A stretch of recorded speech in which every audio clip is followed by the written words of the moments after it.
This is Ken Pyle. We're at the TIA event, but really the Parks Connections part of the TIA event. We're at Affinegy with Melissa Simpler, the CEO.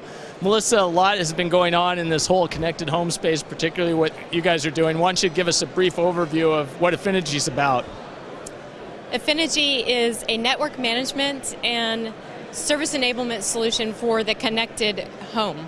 And the connected home is increasingly borderless with the explosion of devices and smartphones and tablets at the center of how consumers are getting access to entertainment, data, and more.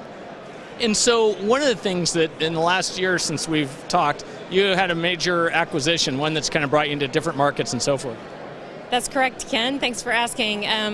So we've been at this for 9 years. A strong differentiating point for Affinegy is that you can drop our solution into the existing home. We have 9 years worth of experience with the routers that people own in their home and making that the center point of the converged IP service that now spans video, voice, wireless, and more. What the acquisition allowed us to do is, as the cable operators are finally awakened through the advent of over-the-top video and the success of Netflix and Amazon and even Apple, who could have thunk that the $100 bill would be going to the Amazon in the $9 per purchase form. So the cable operators are reinvesting in being the CTO of the home. It is a technology standard called TR69 Advanced ACS, which is at the center of that, derived from the telco world and being expanded by the broadband forum. Affinegy recognized this trend early, and as we did our make versus buy, we elected to buy a leading solution that's been around for 12 years as the standard has evolved, complete with expert team, worldwide support and customer sales in the telco domain, and a battery of patents that are very complementary to where Affinegy has spent a lot of time investing in serving this existing and expanding to the new home. And then the TR69 stuff has been one of these things that's been around for a long time, or the concept of it, but now it seems like it's really getting traction. And it seems, my impression of it is, anyhow, it seems like you're allowing the service providers to kind of become the IT of the in-home network, the IT manager, if you will. Yeah, that's correct. We want, and a big buzzword for the industry right now, it is self-care. The cable operator and the telco, they want their customers to be able to get what they need, when they need, and learn how to do what they want to do. And the technology is just the engine under the hood. It's about wrapping experiences like this one. This is our home portal application for the home user that bury the intelligence of what's happening from a technology perspective under a simple wizard or single click sort of experience to automate these things, fixes and wants. Yeah, and it's very simple. I mean, I looked at it and okay, connect my tablet. I must click there to learn how to connect a tablet. So it looks like it's in layman language.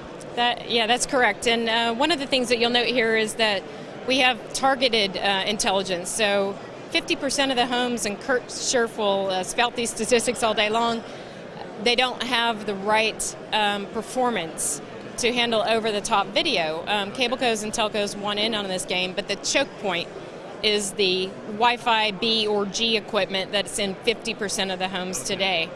So as the DOCSIS 3 or the FiOS service from the telcos is coming out, they're providing the service, wideband service to the home, but then it's being bottlenecked within the home.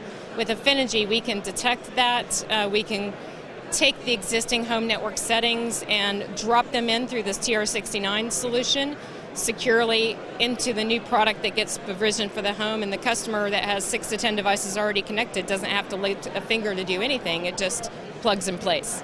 And so you're able to really understand how the network is working, and if there's issues with a metal wall or something, you'll see that you have the lower speed, I suppose.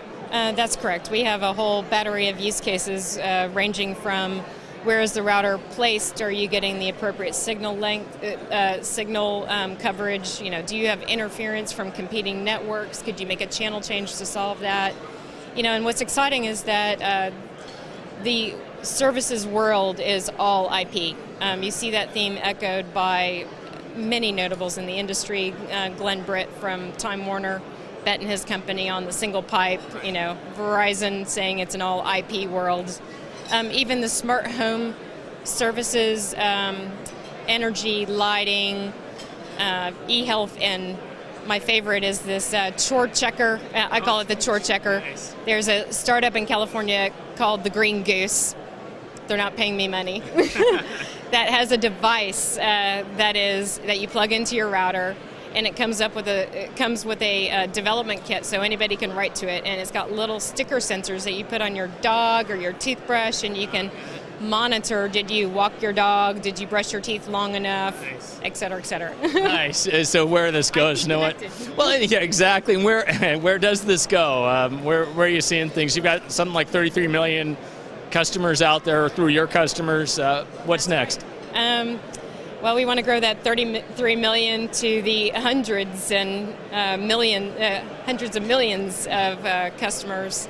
They're out there. Affinegy has an opportunity to move beyond just service providers, focused on that connected home to extend the relationship that we have with equipment vendors into that smart TV space. TV manufacturers are not computer network experts. They're putting their boxes that are distributed from Costco into the customer home. A lot of consumers don't know where their router is, how it was configured, is it adequate for the TV?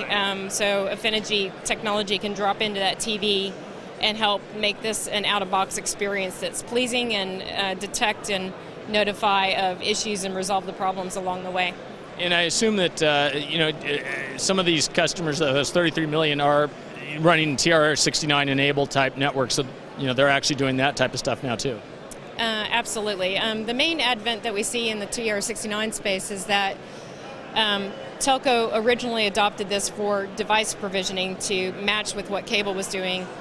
Now this standard supports a plethora of device models. So whether it's a mobile phone or a set-top box or a Wi-Fi camera doing surveillance for the network, there are different data models that are supported by this standard that drop into those devices that then enable this server to communicate with that device to fully and remotely management, truly empowering the cable co, telco, retail co, CPE co to be the CTO of the home. And through being that answer, they become the natural source that the consumer turns to when they want to do more with their connected lifestyle. Well, that makes sense. Melissa, appreciate your time as always. Thank you. Thank you.